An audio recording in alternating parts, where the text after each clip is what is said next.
একটা হাত খুলে নিতে হবে। আর আমি কি মারধর করা হচ্ছিল? কারা মারছিল, কি নাম জানা আছে? কি কোন পার্টি করে ওরা? আপনি এর আগেও আপনারা দেখেছেন চতুর্থ জায়গায় লোকসভা পরে যে লোকসভা ভোটিং চায় চতুর্থ জায়গায় আমাদের কর্মীদেরকে এখান থেকে ওখান থেকে তুলে মারধর করেছে। কিন্তু এটা আপনারা ভিডিওর মাধ্যমে দেখলেন বলে আপনারা প্রকাশিত হয়েছে।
চলো এখানে এখানে কি আছে? এখানকার না একটা লোকাল কি আছে? এই আলিনুর আচ্ছা ভাই এই লাস্ট কি কো দেই আসবে তো বাইরে বাইরে মত বাইরে এই এই আচ্ছা দাও তো না এখানে কি আছে?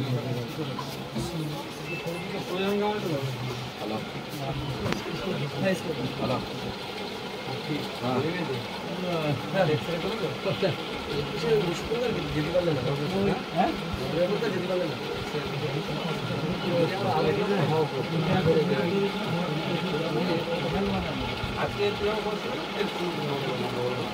পার্টি অফিসে নিয়ে এসছে, মিটুনি পার্টি অফিসে, ওইখানে এনে দেদারে মারধর করছে। ওর আপা গিয়ে পায়ে ধরেছে, মিটুনি ধরে কান্নাকাটি করেছে যে বাপ আর এরকম করবে না, ছেড়ে দাও। ও বলেছে না, এর একটা হ্যাং না তো একটা হাত খুলে নিতে হবে। আর আমিও পাশে আছি, আমার বলছে বলে মার, যখন একটা হাতে মেরেছে অত চিল্লাচ্ছে চিৎকার করছে।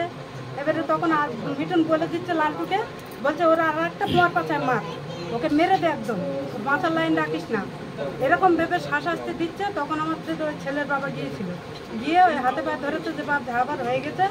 তখন লেখাপড়া করে নিয়েছে, বলে আর পার্টি করবি কি বল। এ তখন বলেছে যে না। আপনার ছেলে কোন পার্টি করে?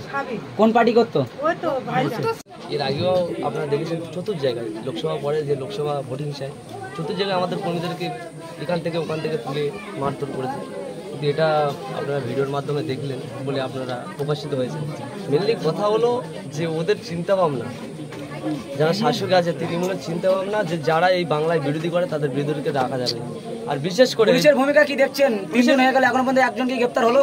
পুলিশের ভূমিকা বলতে একজন এখনো গ্রেফতার হয়নি। আর ভূমিকা বলতে আর কি বলবো, এর আগে যত আমাদের ছেলেদেরকে মারধর থেকে শুরু করে বাড়ি গিয়ে গালিগালাজ বা এবং মাতাল অবস্থায় গিয়ে মহিলাদেরকে গিয়ে আঁচল ধরে টানাটানি, শাড়ি ধরে টানাটানি, বলার পরে 1.5-2 ঘন্টা পরে রিয়েকশন পাচ্ছে, যাচ্ছে, যাওয়ার পরে কোনো স্টেপ নেই। আমি আমার নিজেরই কথা বলি, ভোটের দিনকে যে মারধর করলো, তারপরে আমি একটা নেতৃত্ব হয়ে আমি থানাতে কেস করলাম, তারপরে কোনো পুলিশের কোনো ভূমিকা নেই। আমি ঘুরছি দেখছি ওরাও বেঙ্গল পুলিশ থেকে তাহলে কলকাতা পুলিশ হলো, কোনো কি নিরাপত্তা পাচ্ছে না? আইএসএফ কর্মীরা, সাধারণ মানুষরা কোনো নিরাপত্তা নেই। দুজন বেঙ্গল পুলিশ ছিল আর আমরা বেটাচ্ছিলাম। এই কলকাতা পুলিশ এসে আরও আমরা টাপ জায়গায় পড়ে গেছি, বিশেষ করে আমাদের বিরোধী করি, তারা খুব টাপ জায়গায় পড়ে গেছে। বেঙ্গল পুলিশ বেটাচ্ছিল এর থেকে। এখন কি চাইছেন? কি এখন চাইছি যে পুলিশ তদন্ত করুক, কে কে এর পিছনে দোষী বা কে কে মারতে বলেছে, কে কে তুলে এনেছে, তাদেরকে পুলিশ নিঃশর্তে তাদেরকে যেভাবে তদন্ত করলে হয় সেভাবে তদন্ত করে এদেরকে যেন অতি অতি অতি যেন কঠিন শাস্তির যেন ব্যবস্থা করে। কারণ নেক্সট টাইম হয়তো আজকে আমরা চুপচাপ আছি, নেক্সট টাইম আমরা আইএসএফ যারা করি বা সাধারণ সমর্থন হয়তো পুলিশের দিকে আমরা তাকিয়ে থাকি, কারণ আমরা সংবিধান ফলো করি। এমন একটা জায়গায় আস্তে আস্তে পুলিশ পৌঁছে যাচ্ছে, দ্বিতীয় দিন এমন এক না যেন কোনো সাধারণ মানুষ বা আমরা কোনো না যেন কাজ করে পারি, পুলিশের ওপর থেকে ভরসা আস্থা উঠে আসে, শ্রীলঙ্কার মতো না যেন হয়ে যায়। নেতা কাতা যেন না যেন সাধারণ মানুষের হাতে মার খেয়ে না যেন এই জায়গা টাঙ্গিয়ে পড়ে না যেন ড্রেনের ধারে পড়ে থাকে, তখন কিন্তু তার জন্য কিন্তু দায়ভার কিন্তু পুলিশকে নিতে হবে লাস্ট পর্যন্ত। কি বলবেন, এই রাজ্যের পুলিশ হচ্ছে পুলিশ মন্ত্রী মমতা বন্দ্যোপাধ্যায়, সেই মমতা বন্দ্যোপাধ্যায় কর্মীরা মারছে, আর সেই পুলিশের এখনো পর্যন্ত কোনো ভূমিকা নেই, তাহলে কি বলতে চাইছেন এই পুলিশের বিরুদ্ধে কি আপনাদের ক্ষোভ? পুলিশের বিরুদ্ধে ক্ষোভ বলতে না তৃণমূলের বিরুদ্ধে ক্ষোভ? পুলিশের বিরুদ্ধে ক্ষোভ বলতে মেনলি কথা হলো আজকে এই বাংলার বুকে যদি তৃণমূল সরকারটা চালিয়ে থাকে সেটা হচ্ছে পুলিশ যদি একটাবার মাথা থেকে হাত তুলে নেয় না, তৃণমূল এমনি পালাবে এখান থেকে। তৃণমূলের কিচ্ছু নেই এখানে, এই পশ্চিমবাংলায় তৃণমূলের কিছু নেই। তৃণমূল দলটা চালাচ্ছে সম্পূর্ণ পুলিশ, পশ্চিমবাংলার পুলিশ গোলামি করে। যে পোশাকটা পরে আছে, আমি তো মনে করি যদি ওরা যদি শুনে থাকে, প্রশাসন যদি শুনে থাকে, যদি ওরা অরিজিনাল যদি পরীক্ষা দিয়ে অরিজিনাল যদি যোগ্যতা যদি চাকরি পেয়ে থাকে, তাহলে আজকে এই কাজগুলো করে বেড়াতো না। আমার মনে হচ্ছে ওই যে আপনারা দেখেছিলেন না নিশ্চয়ই যে চাকরি চুরি এই চুরি, ওরা মনে হচ্ছে চাকরিটা পেয়েছে অ্যাকচুয়ালি চুরি করে, সেই কারণে আজকে মুখ্যমন্ত্রীর গোলামি করছে। যদি অরিজিনাল পরীক্ষা দিয়ে চাকরিটা পেয়ে থাকে তাহলে ঠিকঠাক মানুষ। পুলিশ হচ্ছে আপনারা জানেন নিশ্চয়ই, আমরা পুলিশের দিকে ভয় করি যে পুলিশ মানে একটা বিশাল কিছু, পুলিশ মানে এই, কিন্তু অনেকেই জানে না পুলিশ হচ্ছে সাধারণ মানুষের জন্য, সাধারণ মানুষের নিরাপত্তার জন্য পুলিশ আজকে। পুলিশ আজকে আমাদের বাড়ি বাড়ি যাচ্ছে, বাড়ি বাড়ি গিয়ে ঠেট দিচ্ছে, এই দিচ্ছে ওই দিচ্ছে। আপনারাও মানে প্রশ্ন করুন যে কী কারণে ঠেট দিচ্ছেন, এটা এই আজকে যাদেরকে অ্যারেস্ট করতে যাচ্ছে কী কারণে অ্যারেস্ট করছে, ওয়ারেন্ট।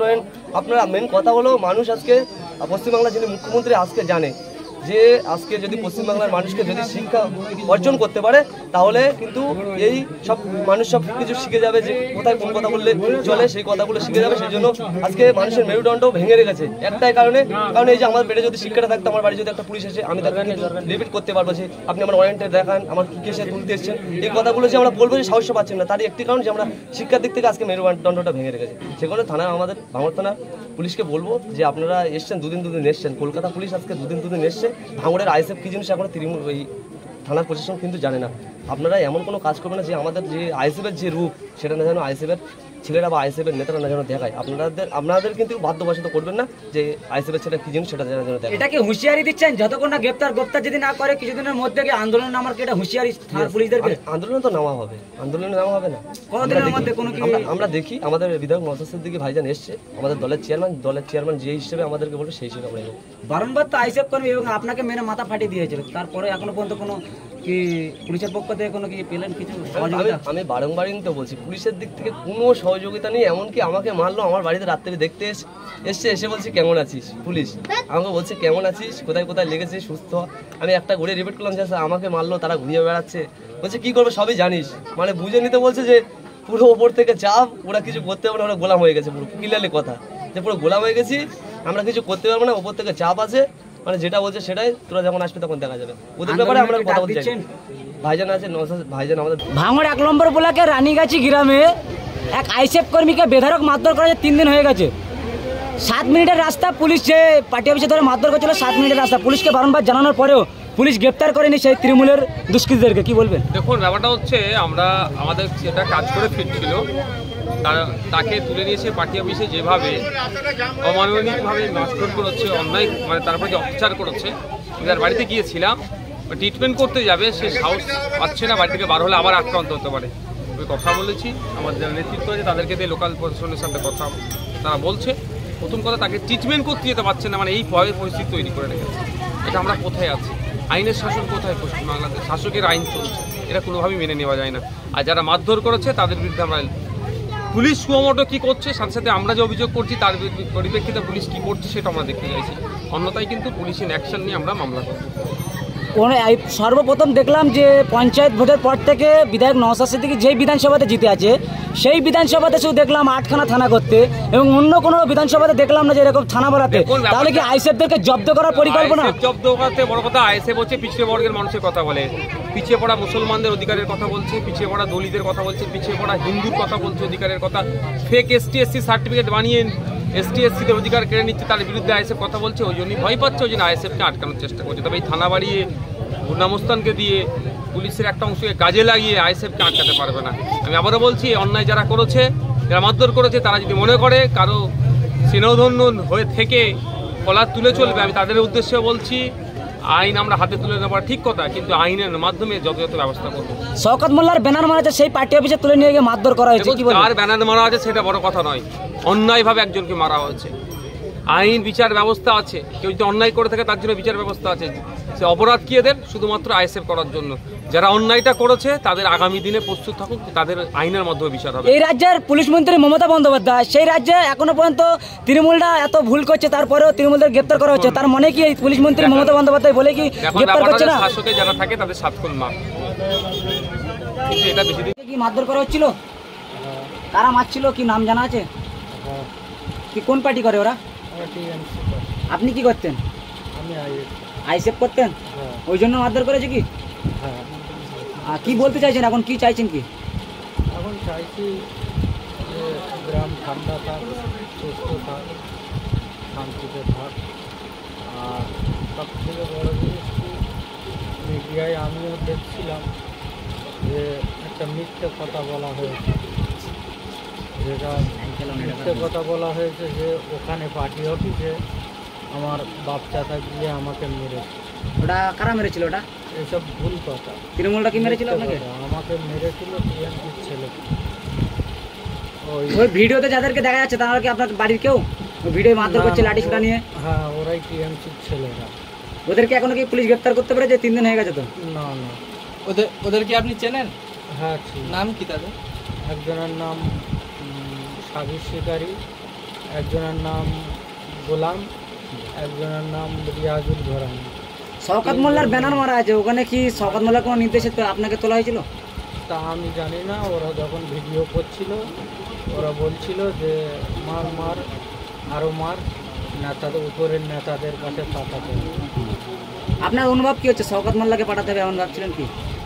পাঠানোর জন্য কি মারধর করে যায়? আমি এটা বলতে পারছি না, কিন্তু ও বলছিল যে ওপরের নেতৃত্ব, ওপরের নেতাদের কাছে পাঠাতে হবে। নওশাদ সিদ্দিকী এসে কি বলেছে আপনাকে এখন? আমাকে দেখে গেল এবং বলে গেল। আর আপনার নাম? আমার নাম মোহাম্মদ সাবিদ আলী মোল্লা। ঠিক আছে, করছে বলে সেই জন্য মেরেছে? নওশাদ সিদ্দিকী আপনার বাড়ি এসেছিল? হ্যাঁ এসেছিল। কিসের জন্য মেরেছে কি জানা গিয়েছে? কোন নেতারা বলেছে শওকত মোল্লাকে তুলে নিয়ে গিয়ে মারধর করতে বলেছে, এমন কোনো কি জানা আছে? শওকত মোল্লা বলেছে কি বলতে পারবো না, তবে আইএসএফ এই টিএমসির ছেলেরা ওনারাই মানে আক্রমণ করেছে, মারধর করেছে তুলে নিয়ে। আগে কোনো সময় হুমকি দিয়েছিল? হ্যাঁ হুমকি দিয়েছিল, বাড়িতে এসেছিল, বাড়িতে এসে বলছে যে মানে ভোট দিতে যাবি না। তো আমাদের লোক বাড়িতে ছিল না, বাড়িতে আসতে বললাম যে মিঠুন আসতে হুমকি দিয়েছে, তো তার জন্য ওই মিঠুন বলে দাসপাড়ায় চলে গিয়েছে। আমাদের লোক গিয়ে প্রশ্ন করেছে যে আমি কেন ভোট দিতে যাব না, তো তার কারণে ওনার নাকে মারলো, রক্ত বার হলো। মিঠুন ওখান থেকে এসে এনার উপরে আক্রমণ করে। আবার পার্টি অফিসে তুলে নিয়ে গেছে এটা? পার্টি অফিসে তার জন্য ওই রান্নাঘর, ওরা নাকি রান্নাঘর করছিল, করার পরে তোমার গিয়ে ওই মাথা ফেটে গেছে, তার কারণে অনেক ছেলেদের নামে, আইএসএফের ছেলেদের নামে কেস করেছে। মিথ্যা কেস? হ্যাঁ মিথ্যা কেস দিয়েছে, দিয়ে তার কারণে এবারে আপনার স্বামীকে যারা মারধর করেছে তাদেরকে পুলিশ কি এখনো গ্রেপ্তার করেছে? না এখনো করেনি। ওই ফটো যেগুলো দেখা যাচ্ছে ওরা কি আপনার বাড়ি কেউ? না বাড়ি কেউ না? না ওরা দাবি করছে যে আপনাদের বাড়ির লোক নাকি মারধর করেছে। না না, মিথ্যা মিথ্যা কথা? মিথ্যা কথা বলছে। ওই যে ভিডিও দেখা যাচ্ছে ওরা কি তৃণমূলের লোক নাকি? হ্যাঁ হ্যাঁ হ্যাঁ। জি, আপনার নাম পরিচয়? আমার নাম রোহিতা দেবী। যাকে মারধর করেছে ওটা আমার স্বামী। ওনার নাম? ওনার নাম সাবির আলী মোল্লা।